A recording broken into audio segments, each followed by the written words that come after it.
Allez, c'est parti pour faire le petit effet de lave.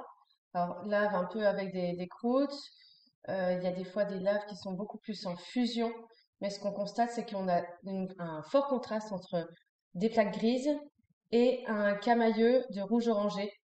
Voilà. Et ça sera le même dessin quand vous aurez besoin de faire des effets de feu. Il faut maîtriser le camailleux qui va du limite gris au rouge très foncé qui passe par l'orange et avec ses franches limites de jaune. Voilà, donc nous, notre objectif, c'est de faire quelque chose comme ça. On va essayer de faire vite. On a besoin du coup de trois crayons de couleur qui fait le camailleux de jaune orangé et crayon de papier. Je zoome un petit peu. Vous voyez l'effet un petit peu au-dessus. Là, je vais le faire ici. En fait, il faut que vous ayez des formes qui soient complètes avec des lignes angulaires. Angulaires, ça veut dire avec des angles. Pas doux. Ça, c'est pour l'eau. Ça, c'est pour nos croûtes de lave. On va en faire un peu partout. Comme on est en 3D, les croûtes qui sont ici, eh ben, elles dépassent forcément là. C'est comme quand on avait fait l'effet du métal avec les angles, les bordures d'angles. Donc, si je n'ai pas envie que ça dépasse, je reste dans ma zone. Si je commence à en faire une ici, je sais qu'elle va se prolonger de ce côté-là. Je remplis toute la surface et je reviens vers vous après. Voilà, mes croûtes de lave sont faites. Si je constate qu'il y en a une qui est un peu trop arrondie, ben, je prends ma gomme et puis ben, je corrige. Parce qu'on a dit, on veut pas de courbe, on veut que des lignes droites. Les croûtes, il faut que ça soit avec un effet de relief. On voit qu'il y a des gris foncés, moyens et clairs. Ça reste des pierres. Donc, comme la pierre, on a des zones d'ombre et des zones plus claires. À nous de faire comme ça. Donc, on se reprend sur le dessin. On va devoir tout colorier de gris basique nos pierres, on va dire. On va dire que c'est comme des pierres. Et il y a des endroits où je vais faire des zones qui seront plus foncées. Voilà. Alors, ça peut être sur les bordures.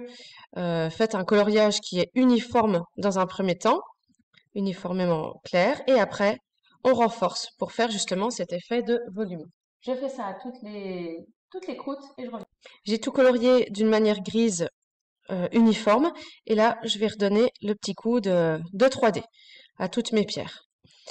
Si vous avez besoin, là c'est quand je veux être précise, je tiens le crayon de cette manière-là. Quand je veux bien colorier rapidement, je tiens le crayon de cette manière-là. Ce qui fait que je remplis plus facilement les zones. Par contre, il faut quand même que le crayon de papier soit bien taillé, le crayon de papier ou le crayon de couleur. Quand j'ai besoin de vite colorier une zone, j'utilise mon crayon de papier dans cette direction-là. Ok, on va dire que c'est bon, j'ai mon effet de relief, de croûte, après ça se perfectionne. Là, on essaye d'aller vite. Sur notre effet, on voit qu'on a du jaune, ensuite du orange qui vient se diffuser dans le jaune et tout en bordure du rouge. On vérifie ça sur Internet. Hop, on a bien l'effet de jaune qu'on vient voir par touche ponctuelle. Et après, le dégradé camailleux de rouge. Voilà, on a plein d'effets différents. Le dessin, ça se pratique et puis chacun a sa manière de faire. Donc là, premier exercice, je colorie tous les interstices en jaune. Allez, je fais ça et après...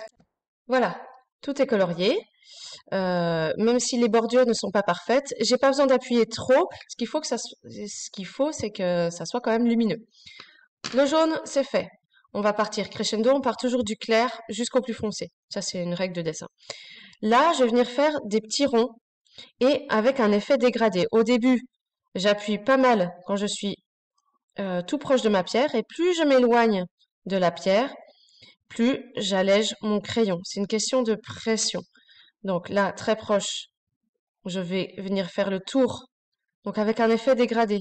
Là, je ne sais pas exactement où ça se termine. C'est comme l'ombre de la gomme. Je sais où elle commence, mais je sais pas exactement où elle se termine. Là, ça va, mais après, est-ce que c'est là, là, là? Bon, ben voilà.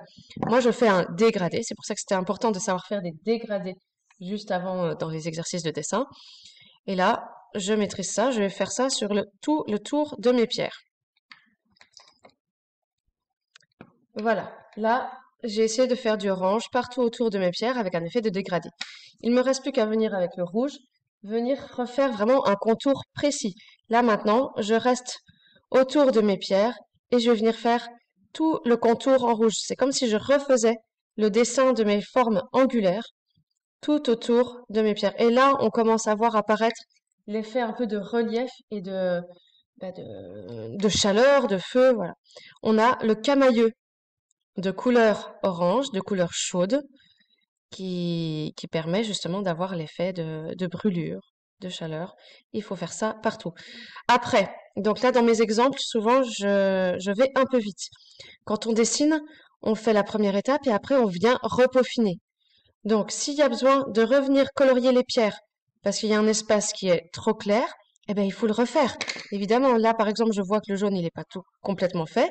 Je le refais pour que ça soit propre. D'ailleurs, s'il y a une pierre de l'autre côté, peut-être que on a aussi un effet de orangé qui vient là. Voilà, on a un peu l'effet de lave. L'objectif, c'était de s'approcher rapidement de cet effet ici. Donc, on voit bien les espaces jaunes, orange et ensuite rouge. Après, on peut faire ça avec différents types de rendus, hein. Mais, euh, mais voilà pour nous. Allez, maintenant, il n'y a plus qu'à.